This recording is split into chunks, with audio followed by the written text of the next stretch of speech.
कहानी की शुरुआत में हम देखते हैं कि साल 1976 में बार्सिलोना की एक जेल के अंदर कैदियों को ले जाते हुए एक पुलिस का काफिला कोर्ट हाउस की तरफ बढ़ रहा है।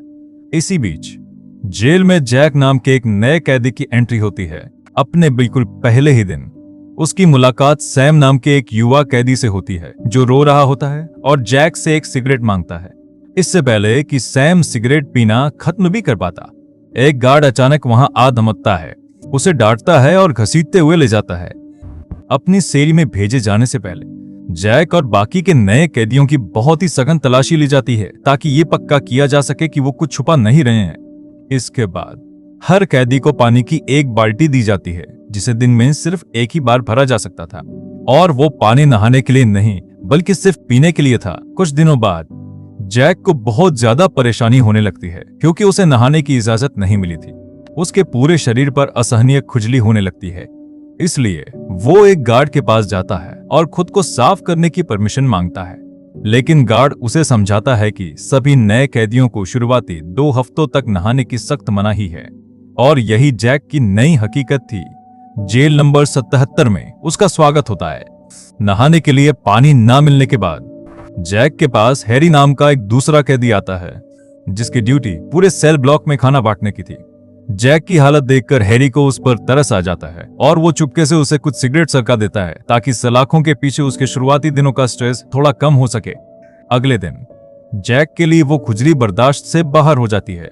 हताश और बेबस होकर वो अपना आपा खो देता है और नहाने की जिद करने लगता है, जिसके जवाब में मदद करने के बजाय गार्ड्स मिलकर उसे बेहद बेरहमी से पीटते हैं। लेकिन हैरी हमेशा उसका हौसला बढ़ाने के लिए वहां मौजूद रहता है। वो जैक के साथ कुछ सिगरेट शेयर करके इस बेहद खराब और कड़े समय में उसे थोड़े सुकून का एहसास कराता है। जब 2 हफ्ते गुजर जाते हैं तो जैक को आखिरकार जेल के एक थोड़े बेहतर और रहने लायक हिस्से में ट्रांसफर कर दिया जाता है। वहां उसकी मुलाकात दोबारा हैरी से होती है जो उसे तुरंत अपनी सेल में ले जाता है। सेल के अंदर जैक की मुलाकात टॉम नाम के एक कैदी से होती है जो एक बहुत ही सम्मानित और पुराना कैदी था। बिल्कुल शुरुआत से ही टॉम जैक को साफ लफ्जों में समझा देता है कि अगर वो जेल के अंदर जिंदा रहना चाहता है तो उसे किसी भी मुसीबत से दूर रहना होगा और पूरी तरह शांत रहना होगा। कुछ दिनों बाद आखिरकार जेल में विजिटिंग डे आता है। तब जाकर ये सच सामने आता है कि जैक का अब इस दुनिया में कोई परिवार नहीं बचा है। इकलौती इंसान जो आज भी उसकी फिक्र करती थी वो उसकी गर्लफ्रेंड एमिली थी। आपस में बातें करने और बाहर की खबरें शेयर करने के बाद एमिली उससे पूछती है कि उसे कब तक जेल में रहना पड़ेगा, लेकिन बदकिस्मती से जैक के पास इस बात का कोई जवाब नहीं था क्योंकि उसे अभी तक कोर्ट की तरफ से कोई ऑफिशियल सजा नहीं सुनाई गई थी। इसके कुछ समय बाद जब जैक जेल के यार्ड में आराम कर रहा होता है तभी कैदियों का एक ग्रुप अचानक उसके पास आता है और उसके सारे कपड़े चोरी करके भाग जाता है। गुस्से में लाल पीला होकर वो इस घटना की रिपोर्ट चीफ गार्ड से करता है, लेकिन उसकी इस शिकायत को पूरी तरह इग्नोर कर दिया जाता है क्योंकि उसके पास मदद पाने के लिए गार्ड्स को देने के लिए रिश्वत के पैसे नहीं थे। जैक को वहां हताश बैठा देखकर डेविड नाम का एक दूसरा कैदी उसके पास आता है। उसकी इस हालत पर तरस खाकर डेविड उसे अपनी सेल में ले जाता है और उसे पहनने के लिए कपड़ों का एक सेट देता है। वहां पर जैक की मुलाकात पीटर नाम के एक कैदी से भी होती है जो बाकी कैदियों से अलग असल में एक डॉक्टर था। जैक की हालत को नोटिस करके वो बहुत ही दयालुता से उसके मुंह के अंदर लगी कई चोटों का इलाज करता है। बाद में हैरी जैक को थोड़ी ताजा हवा खाने के लिए बाहर ले जाता है और उसकी मुलाकात जॉन से कराता है जो जेल के वर्कशॉप का हेड था। हैरी उसे समझाता है कि अगर जैक को कभी काम की जरूरत पड़े तो जॉन ही वो आदमी है जिससे उसे मिलना चाहिए। हैरी उसे एलेक्स नाम के एक दूसरे कैदी के बारे में भी बताता है जो हिंसक अपराधियों के लिए बने एक स्पेशल ब्लॉक के कैदियों का लीडर था। जैक की नजर तुरंत एलेक्स पर पड़ती है और वो देखता है कि उसने वही सेम जैकेट पहन रखी है जो थोड़ी देर पहले जैक की चोरी हुई थी। हैरी के मुताबिक एलेक्स ने अपनी आपराधिक हरकतों से बहुत सारा पैसा इकट्ठा कर रखा था और वो जेल के अंदर बंद रहकर भी अपना पूरा दबदबा और प्रभाव बनाए रखने में कामयाब रहा था। उसी दोपहर जैक के ब्लॉक के कैदियों के बीच एक बड़ा असंतोष और हंगामा भड़क उठता है। कैदी सरकार से आम माफी और अपनी सजाओं को कम करने की मांग कर रहे थे। हालांकि टॉम और हैरी इस पूरे प्रोटेस्ट को देखकर सिर्फ हंसते हैं क्योंकि उन्हें पूरा यकीन था कि इस हंगामे से कुछ हासिल नहीं होने वाला और इसका कोई नतीजा नहीं निकलेगा। अगले दिन पीटर जैक को दोबारा चेकअप के बहाने अपने पास बुलाता है, लेकिन इस बार वो चेकअप सिर्फ एक दिखावा था। पीटर चुपके से उसे कोरे कागजों का एक पूरा बंडल थमाता है और उसे हर एक शीट पर आम माफी शब्द लिखने का इंस्ट्रक्शन देता है, यह दिखाने के लिए कि ये लेटर बहुत से अलग अलग कैदियों ने लिखे हैं। पीटर जैक से कहता है कि वो अपने बाएं हाथ से लिखे ताकि हैंडराइटिंग अलग अलग और असंगत लगे, जिससे उसे पहचानना मुश्किल हो जाए। तभी एक दिन सब कुछ पूरी तरह बदल जाता है। जेल के गार्ड्स अचानक हैरी को अपने साथ ले जाते हैं क्योंकि किचन एरिया में एक बड़ा गड्ढा मिला था। सिर्फ इसी सबूत के आधार पर वे हैरी और कुछ दूसरे कैदियों पर जेल से भागने का प्लान बनाने का आरोप लगा देते हैं। इसके कुछ ही समय बाद चीफ गार्ड अनाउंस करता है कि पूछताछ के दौरान दिल का दौरा पड़ने से हैरी की मौत हो गई है। टॉम तुरंत समझ जाता है कि यह सरासर झूठ है। देखते ही देखते पूरी जेल के कैदी चिल्ला चिल्ला कर सच बोलने लगते हैं कि हैरी की मौत दिल का दौरा पड़ने से नहीं हुई, बल्कि गार्ड्स ने उसे पीट पीट कर मार डाला है। इस खबर से जैक पूरी तरह टूट जाता है। तय में आकर वो उन सारे आम माफी के कागजात को उठाकर फेंक देता है जिन्हें लिखने में उसने कई दिन बिताए थे। उसके इस रिएक्शन के बदले में गार्ड्स उसे एक बार फिर बेहद बेरहमी से पीटते हैं। हालांकि जैक के इस कदम से अचानक एक अजनबी का ध्यान उसकी तरफ जाता है। रॉबर्ट नाम का एक वकील उससे मिलने जेल आता है, बाहर के बाकी लोगों से अलग। रॉबर्ट दिल से कैदियों की मदद करना चाहता था। उसने कैदियों के अधिकारों के लिए लड़ने का फैसला किया था और वो इसके बदले एक भी पैसा चार्ज नहीं कर रहा था। रॉबर्ट का ये वादा सुनने के बाद जैक की आंखों में उम्मीद की एक नई किरण जाग उठती है जो उसे रोज जीने का हौसला देती है। उसी उम्मीद के सहारे वो आगे बढ़ता है। एमिली भी बाहर से लगातार उसका सपोर्ट करती है और उसे हौसले, दुआओं और बाहर की रोजमर्रा की जिंदगी की खबरों से भरे लेटर्स भेजती रहती है। जैसे जैसे समय गुजरता है, जेल की वो अंधेरी हकीकत ऐसी हो जाती है जिसे नजरअंदाज करना नामुमकिन था।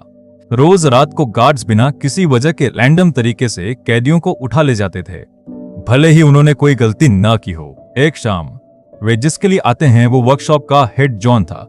कैदी तुरंत एकजुटता दिखाते हुए इसका विरोध करते हैं। एक एक करके सारे कैदी आम माफी के नारे लगाते हुए अपने ही हाथों को काट लेते हैं ताकि गार्ड्स पर दबाव बनाया जा सके और वे पीछे हट जाएं। इसके जवाब में पीटर मांग करता है कि जेल के अंदर चल रही इस बर्बरता की जांच के लिए जर्नलिस्ट्स, डॉक्टर्स और प्रेस के लोगों को अंदर आने दिया जाए।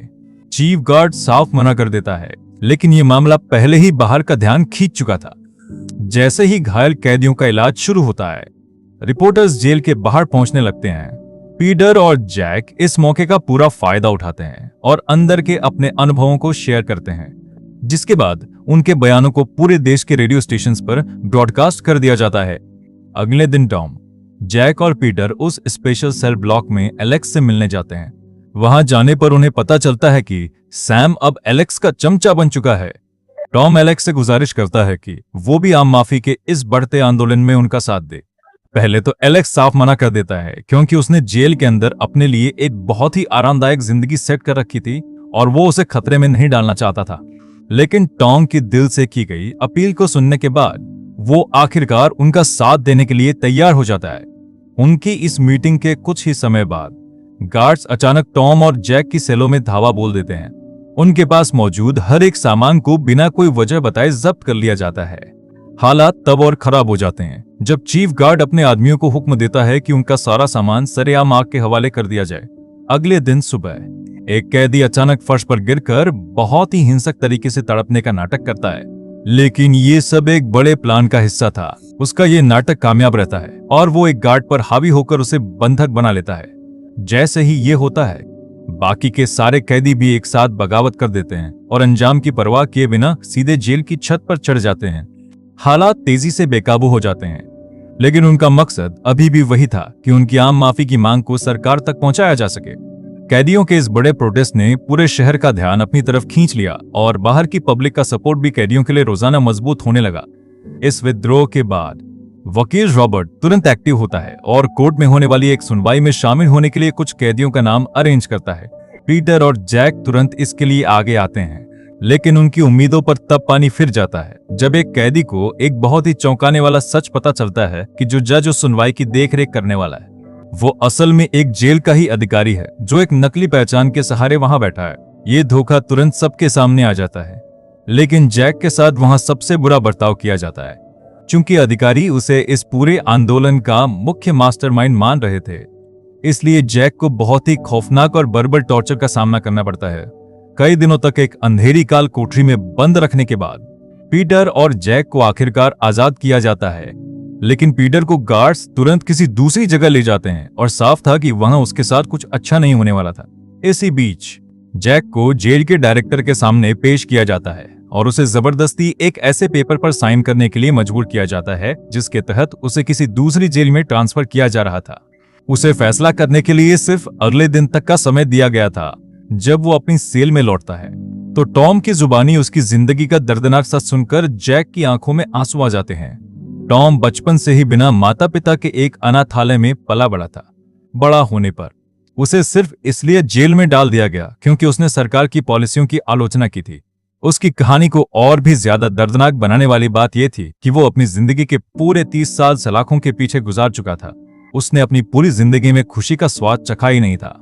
वो अपनी जिंदगी में सिर्फ एक ही चीज चाहता था कि वो आजाद हो सके और एक आम आदमी की तरह शादी करके घर बसा सके। अगली सुबह जब जैक की आंख खुलती है तो वो देखता है कि टॉम उसके लिए खाना और कुछ किताबें लेकर उसका इंतजार कर रहा था। टॉम उसे समझाता है कि ये तोहफे जेल के बाकी कैदियों ने भेजे हैं जो जैक को उसकी बहादुरी और आम माफी की लड़ाई में डटकर खड़े रहने के लिए थैंक यू कहना चाहते थे। लेकिन जैक ने अभी तक ट्रांसफर को लेकर कोई फैसला नहीं किया था। नतीजा ये होता है कि उन दोनों को जबरदस्ती वहां से खींचकर एक गाड़ी में लाद दिया जाता है और एक ऐसी स्पेशल जेल में ट्रांसफर कर दिया जाता है जहां रहकर वे पुरानी जेल के कैदियों को इन्फ्लुएंस ना कर सकें।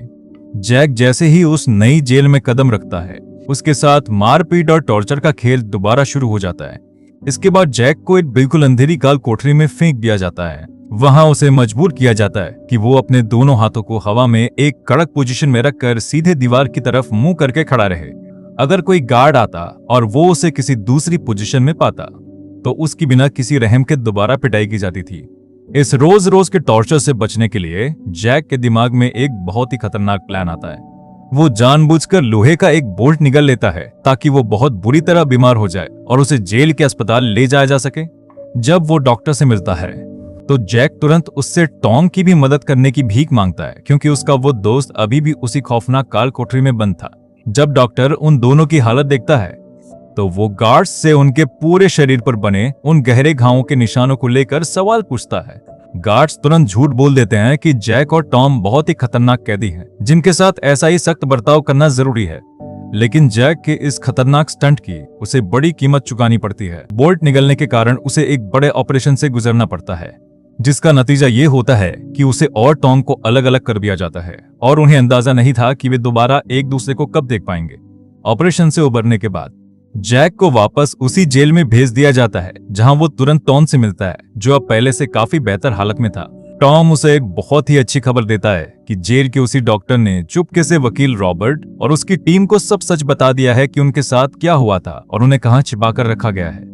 इसी वजह से अब गार्ड्स की हिम्मत नहीं हो रही थी कि वे उन पर खुलेआम टॉर्चर कर सकें। इस पूरे मुश्किल समय में एमिली जैक को लगातार हौसले से भरे लेटर्स भेजती रही जिससे उसे सलाखों के पीछे एक और दिन काटने की हिम्मत मिलती रही। कुछ दिनों बाद रॉबर्ट का एक साथी जिसका नाम कार्लोस था वो उस जेल में पहुंचता है। उसकी कोशिशों के कारण जैक और टॉम को आखिरकार वापस उनकी पुरानी जेल में रीट्रांसफर कर दिया जाता है। उनके वापस लौटने पर पूरी जेल में उनका बहुत ही गर्मजोशी से स्वागत किया जाता है। मार्बा और बाकी के सारे कैदी उनका स्वागत ऐसे करते हैं जैसे कोई हीरो सालों बाद अपने घर लौटा हो। कई महीने गुजर जाते हैं और जैक व टॉम अपने इस पूरे त्याग और हौसले के कारण पूरी जेल के कैदियों के बीच बहुत ही सम्मानित चेहरे बन जाते हैं। उसी समय के आसपास अखबारों में खबरें छपने लगती हैं कि वकील रॉबर्ट और कई कम्युनिटी ग्रुप्स मिलकर सरकार पर आम माफी का दबाव बनाने के लिए एक और बड़ा आंदोलन तैयार कर रहे हैं। कैदियों के लिए ये सालों बाद उम्मीद की पहली असली किरण थी। एक दिन जैक रॉबर्ट से इस आम माफी की चर्चा कर रहा होता है, तभी बिना किसी वार्निंग के सैम अचानक वहां आ धमकता है और पीछे से रॉबर्ट की पीठ पर चाकू घोंप देता है। इसके कुछ ही दिनों बाद कैदियों को एक और बहुत ही गहरा झटका लगता है जब उन्हें पता चलता है कि कोर्ट ने ऑफिशियल तरीके से उनकी आम माफी की रिक्वेस्ट को पूरी तरह रिजेक्ट कर दिया है। इस खबर से पूरी जेल के कैदियों का हौसला टूट जाता है और वे बिखर जाते हैं। जैक अपने गुस्से और हताशा पर काबू नहीं रख पाता और एक गार्ड पर हमला कर देता है जिसके कारण उसे तुरंत दोबारा काल कोठरी में डाल दिया जाता है। अपनी सजा काटने के बाद जब वो बाहर आता है तो टॉम उसे वापस अपनी सेल में लाता है। जब जैक थोड़ा ठीक हो जाता है तो टॉम आखिरकार उसके सामने एक ऐसा सीक्रेट प्लान खोलता है जिसे उसने बहुत लंबे समय से छुपा कर रखा था। जेल के एक बिल्कुल आखिरी कोने पर एक पुरानी और सुनसान लिफ्ट की शाफ्ट बनी हुई थी। उसके एक छोटे से छेद से वे नीचे यार्ड में होने वाली हर हलचल को देख सकते थे। उस लिफ्ट एरिया के बिल्कुल नीचे पानी की निकासी का एक बड़ा ड्रेनेज पाइप था जो सीधे जेल की दीवारों के बाहर सड़क की तरफ जाता था। इकलौती समस्या ये थी कि उस पाइप तक पहुंचने के लिए उन्हें अंदर ही अंदर एक सुरंग खोदनी पड़ेगी। जैक तुरंत गैंग के कुछ भरोसेमंद कैदियों को इकट्ठा करता है और इस जेल से भागने के प्लान में शामिल करता है। सुरंग खोदने की आवाज को छुपाने के लिए वो एक कैदी को ड्यूटी सौंपता है कि वो पास में ही फुटबॉल खेले ताकि लात मारने की आवाज से सुरंग की खुदाई का शोर दब जाए। पूरी प्लानिंग के साथ जेल से भागने का ये सीक्रेट ऑपरेशन शुरू हो जाता है। खुदाई के कुछ दिनों बाद सैम अचानक उनके पास आता है और गिड़गिड़ाते हुए खुद को भी इस प्लान में शामिल करने के लिए कहता है। 3 हफ्तों की कमरतोड़ मेहनत और खुदाई के बाद उनकी मेहनत रंग लाती है और वे सुरंग को सीधे उसी ड्रेनेज सिस्टम से कनेक्ट करने में कामयाब हो जाते हैं जिसकी वे तलाश कर रहे थे। अगले दिन जैक और टॉम भागने की पूरी तैयारी कर लेते हैं। निकलने से पहले टॉम जैक को एक शर्ट थमाता है और कहता है कि बाहर की दुनिया में पहुंचने के बाद वो इसे पहन ले। जब एक ब्रेक के दौरान गार्ड्स का ध्यान भटकता है, कैदी तुरंत अपने प्लान को अमली जामा पहनाते हैं और ऑन ड्यूटी खड़े एक ऑफिसर को बंधक बना लेते हैं। सुरंग के रास्ते बाहर रेंगने से पहले जैक और टॉम अपने कपड़े बदल लेते हैं ताकि बाहर निकलने पर किसी को उन पर शक ना हो और वे भीड़ में घुल मिल सकें। हालांकि हर कोई उतना खुशनसीब नहीं था। भागने वाले कुछ कैदियों को पुलिस बाद में दोबारा पकड़ लेती है, लेकिन जैक और टॉम सफलतापूर्वक वहां से निकल भागते हैं और तुरंत एक बस में चढ़ जाते हैं। बस से उतरने के बाद दोनों दोस्तों को एहसास होता है कि उनका साथ में तय किया गया ये सफर अब यहीं खत्म हो चुका है। वे भारी मन से एक दूसरे को गले लगाते हैं और अलग अलग दिशाओं में निकल जाते हैं। जब टॉम चला जाता है तो जैक उस शर्ट की जेब में हाथ डालता है जो टॉम ने उसे दी थी। जेब के अंदर पैसों की एक अच्छी खासी गड्डी रखी थी जो टॉम ने चुपके से उसके लिए छोड़ी थी ताकि फरारी के दौरान जैक को जिंदा रहने बिना कोई समय में कोई दिक्कत ना हो। जैक सीधे एमिली को ढूंढने निकल पड़ता है ताकि वे दोनों आखिरकार एक साथ अपनी नई जिंदगी की शुरुआत कर सकें। फिल्म खत्म होने से पहले स्क्रीन पर एक फाइनल नोट आता है जिससे पता चलता है कि इस ऐतिहासिक जेल ब्रेक के दौरान कुल 175 कैदी कामयाबी से भागने में सफल रहे थे। जो कैदी वहां से भाग निकले उन्हें आगे चलकर कानूनन पूरी आजादी दे दी गई और पुलिस ने उन्हें दोबारा कभी गिरफ्तार नहीं किया। इसके कुछ महीनों बाद जेल में बचे बाकी के सारे कैदियों को भी सरकार की तरफ से ऑफिशियल आम माफी दे दी गई। सालों के दर्द, त्याग, बलिदान और लंबे संघर्ष के बाद आखिरकार न्याय की जीत हुई और ये सच्ची कहानी यहीं पर समाप्त हो जाती है।